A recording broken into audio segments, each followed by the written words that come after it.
오늘의 사연 시작합니다. 안녕하세요. 29.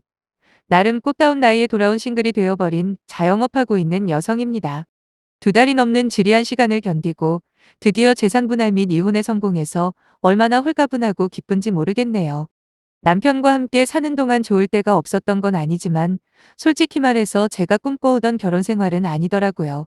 그렇다고 드라마나 영화 속에 나오는 비현실적이고 꿈 같은 기대를 하고 결혼한 건 아니에요. 그저 서로를 아껴주고 이해해주면서 힘든 일이 있던 좋은 일이 있던 함께 나누며 살기를 원했던 건데 현실은 전혀 아니었습니다. 친구의 소개를 받아 만난 남편은 도시개발공사라는 공기업을 다니던 재원이었고 성격이나 외모 또한 제 마음을 사로잡기에 충분했죠. 사실 학창 시절부터 공부 잘하는 사람에 대한 로망 같은 게 있었거든요. 그 이유는 다들 예상하시겠지만 제가 공부를 아주 못했기 때문입니다. 하지만 그렇다고 해서 제가 공부를 열심히 하지 않거나 매일 친구들과 놀러 다닌 건 아니에요. 차라리 그랬다면 덜 억울하기라도 했을 테지만 제 나름대로는 열심히 했다고 생각해요. 근데 어쩌겠어요. 공부머리라는 게 제게는 아예 없더라고요. 고등학교 내내 성적은 하위권이었네요. 그래서 대학교는 안 갔습니다. 괜히 지방에 가봐야 딱히 크게 달라지는 것도 없을 것 같고 못하던 공부가 잘 될 리도 없다고 판단한 저는 그때부터 돈을 벌기 시작했습니다. 제 입으로 이런 말 하기엔 좀 그렇지만 어디 가서 예쁘다는 말을 종종 들을 만큼 외모에는 자신이 어느 정도 있었어요. 그래서 나레이터 모델을 하면서 돈을 모으다가 나중엔 인지도가 올라가서 쇼핑몰 모델 알바도 하고 그랬네요. 물론 제가 하던 일들 자체가 안정적이지 못하다 보니 쉬는 날이 제법 많았는데 그때는 배달 알바까지 하면서 최대한 시간을 활용했습니다. 그래서 최소 월 400만 원씩은 벌었던 것 같아요. 그중에 엄마 50만 원 재용돈 50 빼고 나머지 돈은 고스란히 은행에 저축을 했고요. 제가 번 돈을 이런 식으로 온전히 다 저축할 수 있었던 가장 큰 이유는 저희 집안이 경제적으로 쪼들리는 상황이 아니었기 때문이에요. 일찍 아빠가 돌아가시고부터 음식점을 하고 계신 엄마는 동네에서도 알아주는 알부자였거든요. 물론 초기에 외가에서 지원받은 돈도 진작에 다 갚고 현재는 30평대 자가 아파트도 소유하고 있어요. 거기다 은행에는 저 시집 갈 때 쓰려고 모은 돈까지 합쳐 2억 가까이 현금으로 있고요. 한마디로 노후 준비가 이미 되어 있다는 이야기죠. 엄마가 음식 솜씨가 정말 좋으셔서 순두부찌개 하나만 하시는데도 멀리서 손님들이 올 정도로 장사가 잘 됩니다. 저는 엄마가 하는 음식점에서 10여 분 떨어진 곳에 네일샵을 하고 있는데 코로나 때문에 타격이 작지는 않았지만 그래도 그럭저럭 밥벌이는 하고 있어요. 물론 남편처럼 누구나 부러워하는 안정적인 직장은 아니지만 갑갑할 수 있는 회사 생활보다 오히려 지금이 제 적성에 더 맞는 것 같아 남편이 부럽거나 저보다 대단하다고 생각하지 않고요. 그런데 시어머니 눈에는 그게 아니었나 봅니다. 사실 어찌 보면 시어머니 말이 완전히 틀린 말은 아닐 수도 있어요. 평생 교편을 잡아오신 시어머니 눈에 저희 모녀는 둘 다 학벌도 형편없고 겨우 장사나 하는 사람들일 테니까요. 결혼 생활 내내 남편과의 문제는 거의 없었던 것 같아요. 이미 말씀드렸듯이 성격이나 취향 그런 게 정말 잘 맞거든요. 그리고 남편은 퇴근하고 집에 오면 늘 저보다 먼저 와 있는 경우가 많은데 시키지 않아도 알아서 집안일도 잘하는 편이라 별로 불만이 있지는 않았습니다. 하지만 그럼에도 저희는 결혼 생활 내내 잦은 다툼으로 서로를 갉아먹던 사이였네요. 이유는 딱 하나, 바로 시어머니의 말과 태도 때문에요. 시가와 친정 모두 저희 집에서 멀지 않은 까닭에 얼굴 보는 경우가 자주 있었거든요.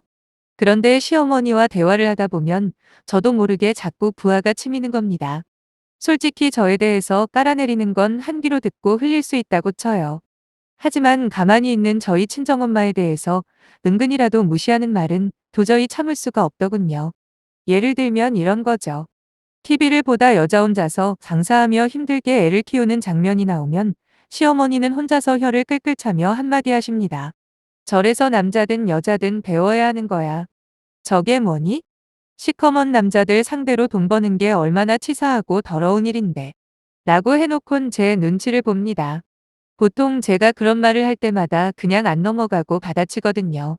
하지만 한두 번도 아니고 자꾸 그러니까 상대하지 말자라는 생각에 아무 말 안 하고 무시하고 있으면 또 그새 용기를 얻었는지 곧이어 한마디 덧붙이시는데 직업 중에 가장 힘든 일이 사람 상대하는 거 아니겠냐면서 자기는 정말 다행인 인생이라고 하더라고요. 그럼 저는 또 발끈해서 혼자서 애 키우는데 뭐라도 해서 돈을 버는 게 중요한 거 아니냐, 혹시 일부러 저 들으라고 하시는 말씀이냐고 따져 물으면 금세 조용해지거나 화제를 돌려버려요. 이런 일이 한두 번이 아닙니다. 거기다 제가 뭐 하나라도 실수를 할라치면 그놈의 장사만 해와서 상식이 부족하다느니 기본 소양을 못 갖췄다느니 합니다. 물론 처음에는 남편이 중간에서 수차례 막아주고 그랬어요. 시어머니에게 언성도 높이면서 자꾸 장사꾼 장사꾼 그러지 마시라고 화도 냈고요. 하지만 조금씩 시간이 지나면서 나중엔 시어머니가 무슨 말을 해도 들은 척 만 척 뒤로 빠져버리더군요. 정말 더 화가 나는 건 우리 엄마와 시어머니 인생을 찬찬히 뜯어보면 닮은 듯하면서도 또 굉장히 다르다는 거예요. 우선 두 분 다 남편을 일찍 하늘나라로 보내고 혼자서 애를 키웠다는 점에선 아주 비슷해요. 나이도 겨우 1살 차이밖에 안 나시고요. 하지만 우리 엄마는 배움이 부족하기도 하고 여건도 안 돼서 음식점을 하시며 저를 키우셨지만 시어머니는 부유한 집안에서 자라 교대를 졸업하고 애들을 가르치며 남편을 키워왔다는 점에서는 큰 차이가 있습니다. 솔직히 제가 시어머니라면 저렇게까지 말하지는 못할 것 같거든요. 남편 없이 여자 혼자 몸으로 아이를 성인이 될 때까지 키운다는 것 자체가 얼마나 힘든지는 직접 겪어보지 않으면 짐작조차 못할 만큼 힘든 일 아닌가요? 그렇다면 연배도 비슷하고 같이 힘들게 혼자 애 키워온 입장으로 오히려 존중해주고 이해해줘야 하는 게 맞지. 틈만 나면 깔아내리려고 저렇게 혈안이 되어 있는 게 정상은 아니지 않나요? 그렇다고 경제적으로 엄청나게 차이가 나는 것도 아니고 말이죠. 저런 시어머니 때문에 남편과 엄청 싸웠네요. 제 입장에서는 장사한다는 이유만으로 내 엄마를 무시하는 듯한 발언은 용납이 안 된다. 그래서 그런 말할 때마다 따지는 게 나로서는 당연하다는 거였고, 남편은 그냥 무시하고 넘어가면 되지 굳이 따박따박 말대꾸하면서 분위기 흐리고 싶냐라는 입장이었어요. 그래도 이혼은 생각 안 했습니다. 어차피 할 말 못하고 내내 거리는 성격도 아니니 한마디 하면 두 마디 받아치면 된다고 생각하고 살고 있었는데 올해 초에 시어머니가 대형 사고를 치신 겁니다. 2년 전에 퇴직을 하시고 집에서 연금 받으며 소소하게 주식이나 펀드 같은 거 하시며 살고 있던 시어머니가 누구 꼬드김에 넘어갔는지 퇴직금을 가상화폐에 투자하느라 몽땅 날려버린 거였죠. 그것뿐이면 말도 안 해요. 본전 찾는답시고 살고 있던 집을 담보로 대출까지 받아서 전부 까먹은 겁니다. 남편은 당연히 난리가 났습니다. 사실 코인 투자는 남편이 시어머니에게 알려준 거거든요. 근데 저렇게 큰 돈을 한꺼번에 날려버렸으니 남편 입장이 많이 곤란한 모양이더라고요. 남편은 시어머니에게 그러게 재미삼아 하라고 했지 누가 전 재산을 말아먹으라고 했냐고 하면서 엄청 화를 냈다고 합니다. 언제나 저희 앞에서 당당하고 도도하기까지 했던 시어머니는 완전히 기가 죽어버려 평소같이 저나 우리 엄마를 무시하는 발언 따위는 입 밖으로도 못 꺼내시는데 고소하다기보다 안쓰럽기까지 했다니까요. 하지만 문제는 거기서 그치지 않았어요. 바로 대출금 이자였죠. 연금으로 겨우 이자는 낼 수는 있지만 그러면 생활비가 한 푼도 없는 상황인 겁니다. 솔직하게 말해서 설령 남편이 시어머니에게 생활비를 도와주자고 했다고 해도 전 거절했을 거예요. 아니 뭐 하나라도 잘해준 게 있어야 도와주던가 하죠. 게다가 이미 매달 용돈으로 30만 원씩 드리는 게 있으니 추가로 더해주고 싶은 마음도 안 들었을 테고요. 하지만 자기 엄마한테 큰 실망을 한 남편은 시어머니에게 혼자 알아서 생활비는 버시라고 했더라고요. 시어머니 역시 염치가 있지. 자기 아들까지 그렇게 나오는데 차마 도와달라는 말도 못하고 나름 백방으로 일자리를 알아보는 듯 했지만 결국 저희에게 수여서는 아무리 찾아봐도 일할 곳이 없다고 하소연을 하대요. 막말로 일할 곳이 왜 없나요? 나중에 들어보니 식당 일이나 단순 노동 같은 쪽은 아예 알아볼 생각도 안 했다고 하더라고요. 이유는 남들 보기에 창피하다고요. 아니 지금 찬밥 더운 밥 가리게 생겼습니까? 멀쩡하게 잘 살고 있다가 자기 욕심으로 한순간에 2억 가까운 돈을 날려놓고 그 와중에 남들 시선이나 신경 쓰는 게 말이 안 되잖아요. 당장 생활비도 없는데 말이죠. 옆에서 지켜보기가 하도 답답해서 시어머니에게 제가 그랬어요. 차라리 집 팔아서 대출부터 갚고 남은 돈으로 전세를 구해서 들어가시라고요. 근데 또 그건 싫답니다. 자기 나이에 어떻게 전세를 살겠냐는 대답을 듣자마자 저는 아예 신경 꺼버렸네요. 답이 없더라고요. 근데 이런 이야기를 들은 저희 친정엄마가 저도 모르는 사이 시어머니에게 전화를 한 모양이었어요. 엄마 음식점에서 일해볼 생각 있냐고 말이죠. 때마침 오랜 시간 같이 일하시던 아주머니들 중에 한 분이 아들 이민 가는데 따라가야 한다고 그만두셔서 그런 제안을 했다는데 당장 돈 한 푼이 아쉽던 시어머니 역시 거절할 상황이 아니다 보니 승낙을 했답니다. 그렇게 시어머니는 저희 엄마 음식점에서 일을 하게 된 거죠. 남편도 그 소식을 듣자마자 안도의 한숨을 내쉬더군요. 그러면서 정말 잘 됐다고 생판 모르는 사람 밑에서 일하는 것보다 훨씬 다행이라고 하면서요. 하지만 저는 왠지 불길한 예감이 드는 겁니다. 제가 아는 한 시어머니는 식당 일을 할 수 있는 사람이 아니었거든요. 괜히 우리 엄마만 고생하는 건 아닌가 걱정이 되더라고요. 한 달이 지나고 시어머니가 첫 월급을 탔다는 소식을 들은 저는 예상과는 다르게 잘 적응을 하고 있나 보다 하며 안심을 했죠. 300만 원 넘게 받으셨다는 시어머니의 말을 듣고 저는 친정엄마에게 전화를 해서 물어봤습니다. 일은 잘 하시는 것 같냐고요. 근데 엄마의 대답이 미적지근한 겁니다. 물론 곧바로 잘하신다고 대답은 하셨지만요. 저는 그 와중에 시어머니 입장을 대변해주면서 아무래도 평생 식당 일을 해온 엄마 눈에는 당연히 부족해 보일 수도 있겠다. 그래도 시간이 약이니까 점점 좋아지실 거다라고 말하고 전화를 끊었습니다. 그런데 그로부터 며칠 후 시어머니와 엄마가 대판 싸웠다는 겁니다. 그것도 치고받고 몸싸움까지 하고 있다며 전화가 왔길래 화들짝 놀래서 가보니 아주 난리도 아니더군요. 두 분 다 머리가 산발이 돼서는 시어머니 한쪽 얼굴은 한 대 맞은 것처럼 벌겋게 부어 있었고 저희 엄마 얼굴 역시 손톱 자국이 선명하게 나 있었어요. 다른 일하는 아주머니는 중간에서 어쩔 줄 몰라 하며 발만 동동 굴리고 있길래 제가 가서 뜯어말리고는 자초지종을 들어봤더니 진짜 입에서 욕이 절로 나오더라고요. 시어머니가 일을 하기 시작하고 처음 며칠은 나름 열심히 하더랍니다. 그래서 엄마가 천천히 하시라고 아직 몸이 익숙하지가 않을 텐데 그러다 병난다고 하면서 편의를 많이 봐주셨대요. 웬만하면 카운터만 보다가 손님 오면 주문이나 받아달라고 나머지 일은 엄마와 다른 아줌마가 충분히 커버할 수 있다고 말이죠. 그런데 며칠이 지나더니 갑자기 시어머니가 카운터는 못 보겠다고 우는 소리를 하더랍니다. 이유인즉슨 어떤 남자 손님이 계산을 하면서 자꾸 자기 가슴 쪽을 흘깃거렸다는 거예요. 그래서 너무 기분이 나쁘다며 눈물까지 보이길래 엄마는 주방에서 설거지나 보조 역할을 맡겼죠. 아시는 분은 아시겠지만 식당 일이 힘들다고 악명이 높은 이유가 바로 주방 일이 그만큼 힘들어서 아니겠습니까?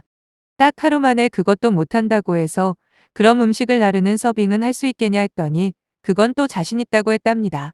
근데 그것도 한 일주일 하다가 다리가 아프다고 다시 카운터랑 주문 받는 걸 하겠다 억지를 쓰는데 그때부터 엄마는 후회를 하기 시작했죠. 괜한 짓을 했다고 말이에요. 괜히 좋은 일 하려고 했다가 이게 무슨 꼴인가 싶다가도 또 막상 딸이랑 사위 생각하면 시어머니가 안쓰럽고 그래서 최대한 원하는 대로 해줬대요. 그러다 월급날이 되었는데 엄밀히 따져서 일하는 것만 보면 100만 원도 아까웠지만 어떻게 그러나요?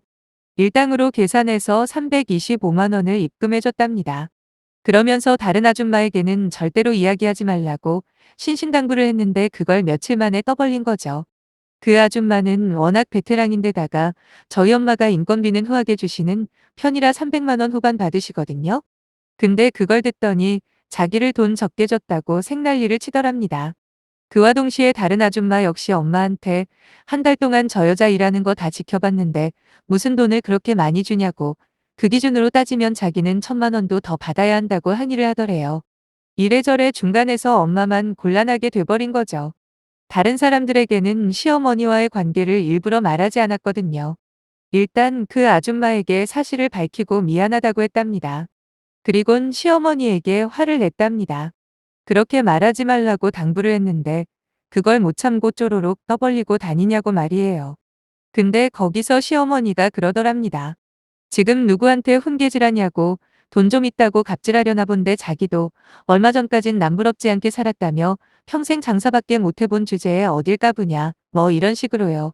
순간 폭발한 엄마는 시어머니에게 달려들었고 그렇게 사돈끼리의 싸움이 시작되었다는데 여러분은 과연 누가 더 잘못한 것 같으세요?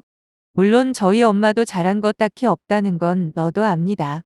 하지만 애초에 좋은 뜻으로 시어머니에게 일자리를 권유하신 거고 일을 못해도 챙겨주려고 한 것도 사실이잖아요. 제가 엄마 딸이라서 그런 게 아니라 객관적으로 봐도 그렇지 않나요? 근데 남편이라는 놈은 제가 너무 편향적이랍니다.